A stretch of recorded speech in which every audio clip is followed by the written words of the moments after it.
Hello friends, carry on study with home academy में आप सभी का स्वागत है।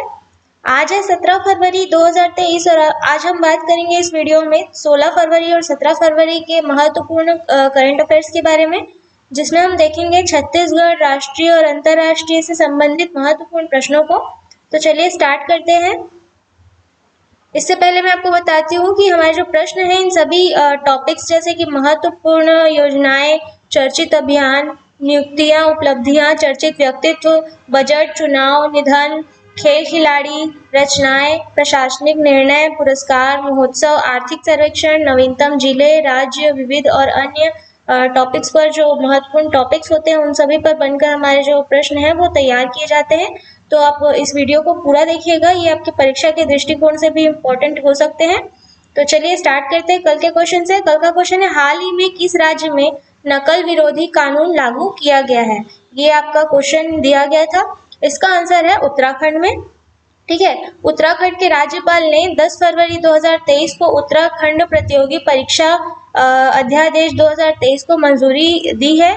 ठीक है, तो इसमें नकल विरोधी कानून जो है वो लागू किया गया है। ठीक है, चलिए आज का क्वेश्चन स्टार्ट करते हैं। आज का प्रश्न है, छत्तीसगढ़ मिलेट कार्निवाल का आयोजन 17 से 19 फरवरी 2023 से किस स्टेडियम में किया जा रहा है? 17 से 19 फरवरी तक किस स्टेडियम में इसका आयोजन किया गया है? इसका आंसर है नेताजी सुभाष चंद्र बोस स्टेडियम में।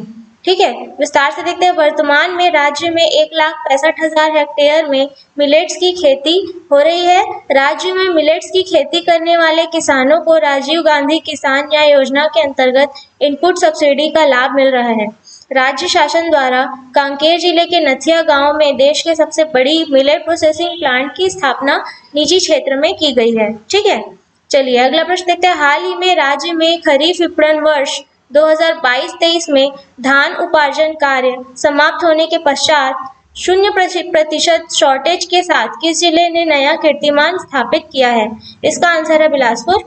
विस्तार से देखते हैं। बिलासपुर जिले में इस वर्ष 138 उपार्जन केंद्र में 5,13,016 मीट्रिक टन धान खरीदी की गई है, जिसका उठाव जो है 131 मिलरों द्वारा सीधे समितियों से धान खरीदी होने के 15 दिवस के अंदर कर लिया जा रहा है। ठीक है, मतलब इसका जो उठाव जो है 131 मिलरों द्वारा सीधे समितियों से धान खरीदी होने के जो 15 दिवस के अंदर अंदर इसका उठाव कर लिया गया है। ठीक है, चलिए अगला प्रश्न देखते हैं। राज्य में मनीष दत्त सम्मान 2023 से किसे सम्मानित किया जा रहा है? इसका आंसर है अनूप जलोटा को। विस्तार से देखते हैं। मनीष दत्त सम्मान 2023 इस वर्ष गजल गायक पद्मश्री अनूप जलोटा को दिया जाएगा। काव्य भारती सम्मान अभिनेता आशिष चटर्जी और निर्देशक अनिल दुबे को दिया जा रहा है। ठीक है, मतलब जो मनीष दत्त सम्मान है इससे जो सम्मानित किया जाएगा गजल गायक जो है अनूप जलोटा को, और काव्य भारती सम्मान से अभिनेता आशिष चटर्जी को और निर्देशक अनिल दुबे को। ठीक है, चलिए अगला प्रश्न है। राज्य में खेलो इंडिया जूडो में विजेता रही पार्वती सरकार ने कौन सा पदक प्राप्त किया है? इसका आंसर है कांस्य पदक। विस्तार से देखते हैं। खेलो इंडिया के तहत जूडो इवेंट में कांस्य पदक हासिल करने वाली पार्वती सरकार कोंडागांव के स्वामी आत्मानंद अंग्रेजी माध्यम स्कूल में अध्ययनरत 11वीं की छात्र हैं।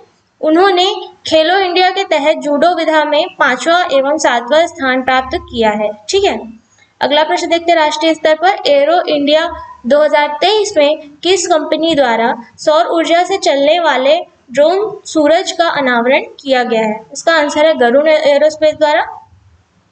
विस्तार से देखते हैं। ड्रोन क्षेत्र की स्टार्टअप कंपनी गरुड़ एरोस्पेस ने सौर ऊर्जा से चलने वाले ड्रोन सूरज का एरो इंडिया 2023 में अनावरण किया है, जिसे खासकर निगरानी अभियानों के लिए डिजाइन किया गया है।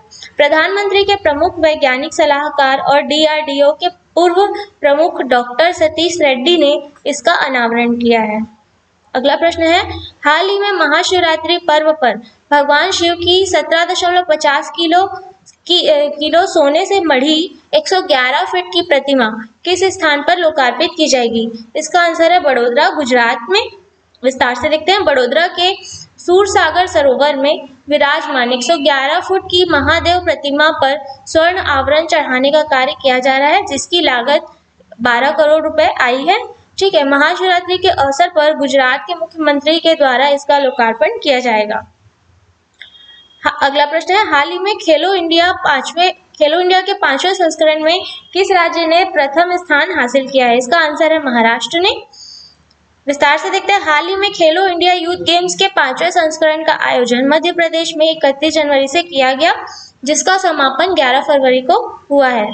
इसमें महाराष्ट्र ने स्वर्ण सहित 161 पदक हासिल किए हैं, मतलब कुल 161 पदक हासिल किए, जिसमें स्वर्ण 56 है और शीर्ष पर रहा है, मतलब स्वर्ण पदक हासिल कर और 161 पदक हासिल कर महाराष्ट्र जो है शीर्ष पर रहा है।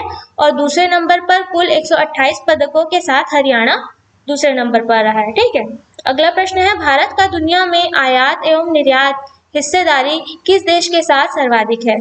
ठीक है, इसका आंसर है आयात चीन के साथ 13.91% के साथ और निर्यात जो है अमेरिका के साथ 17.71% के साथ। ठीक है, आइए विस्तार से देखते हैं। वाणिज्य मंत्रालय ने आयात निर्यात के आंकड़े जारी किए हैं, जिसके अनुसार पिछले 10 महीने में चीन से आयात 9% बढ़ा है और निर्यात 34% घटा है। आयात वाले देशों में टॉप पर चीन, यूएई और अमेरिका है, मतलब पहले नंबर पर चीन, दूसरे नंबर पर यूएई और तीसरे नंबर पर अमेरिका है। तथा निर्यात वाले देशों में अमेरिका पहले नंबर पर, यूएई दूसरे नंबर पर और तीसरे नंबर पर नीदरलैंड रहे हैं। ठीक है, चलिए अगला प्रश्न है, किसके द्वारा भुगतान एग्रीगेटर के रूप में कार्य करने के लिए 32 संस्थाओं को मंजूरी दी गई है? इसका आंसर है भारतीय रिजर्व बैंक के द्वारा। विस्तार से देखते हैं, आरबीआई यानी भारतीय रिजर्व बैंक ने ऑनलाइन भुगतान एग्रीगेटर्स के रूप में काम करने हेतु 32 मौजूदा भुगतान एग्रीगेटर्स या पीए को अधिकृत किया है। इनमें Amazon India private limited, computer and management services limited, Google India digital services limited आदि कंपनियां शामिल हैं। ठीक है, अगला प्रश्न है, भारतीय रेलवे द्वारा देश में सहज लॉजिस्टिक्स प्रदान करने की पहल पर कौन सी सेवा शुरू की गई है? इसका आंसर है रेल पोस्ट गति शक्ति एक्सप्रेस कार्गो सेवा। ठीक है, विस्तार से देखते हैं, देश में संयुक्त पार्सल उत्पाद रेल पोस्ट गति शक्ति एक्सप्रेस कार्गो सेवा औपचारिक रूप से भारतीय रेलवे और भारतीय डाक द्वारा शुरू की गई है। इसे 16 फरवरी से 4 सेक्टरों जैसे कि दिल्ली से कोलकाता, बेंगलुरु से गुवाहाटी, सूरत से मुजफ्फरपुर और हैदराबाद से हजरत निजामुद्दीन में लॉन्च किया गया है। चलिए अगला प्रश्न है, अंतर्राष्ट्रीय स्तर पर हाल ही में किस देश ने परमाणु शक्ति विकसित करने के लिए रूस के साथ साझेदारी की है? ठीक है, इसका आंसर है म्यांमार ने की है। विस्तार से देखते हैं, म्यांमार की सैन्य नेतृत्व वाली सरकार ने रूस की राज्य परमाणु ऊर्जा कंपनी के साथ एक परमाणु ऊर्जा सूचना केंद्र का उद्घाटन किया है। इसे दक्षिण पूर्व एशियाई राष्ट्र में ऊर्जा की कमी को पूरा करने के लिए परमाणु शक्ति विकसित करने की दिशा में एक कदम के रूप में देखा जा सकता है। ठीक है, चलिए अगला प्रश्न है, हाल ही में वर्ल्ड बैंक के चीफ ने इस्तीफा दिया है? ठीक है, हाल ही में वर्ल्ड बैंक के चीफ ने इस्तीफा दिया है, वे कौन है? इसका आंसर है डेविड मालपास है। ठीक है, वर्ल्ड बैंक के चीफ डेविड मालपास है। विस्तार से देखते हैं, वर्ल्ड बैंक के चीफ डेविड मालपास ने इस्तीफा देने का ऐलान किया है। इनका कार्यकाल 2024 में पूरा होना था, परंतु इन्होंने समय से पहले ही इस्तीफे की घोषणा कर दी है। अमेरिका के राष्ट्रपति डोनाल्ड ट्रंप के कार्यकाल में ये चीफ के पद पर नियुक्त हुए थे। ठीक है, चलिए अगला प्रश्न देखते हैं, केंद्रीय मंत्री मनसुख मंडाविया ने किस राज्य में इफ्को में नैनो यूरिया प्लांट का उद्घाटन किया है? इसका आंसर आपको कमेंट बॉक्स में देना है। ठीक है, तो कल मिलते हैं अगले वीडियो के साथ। धन्यवाद।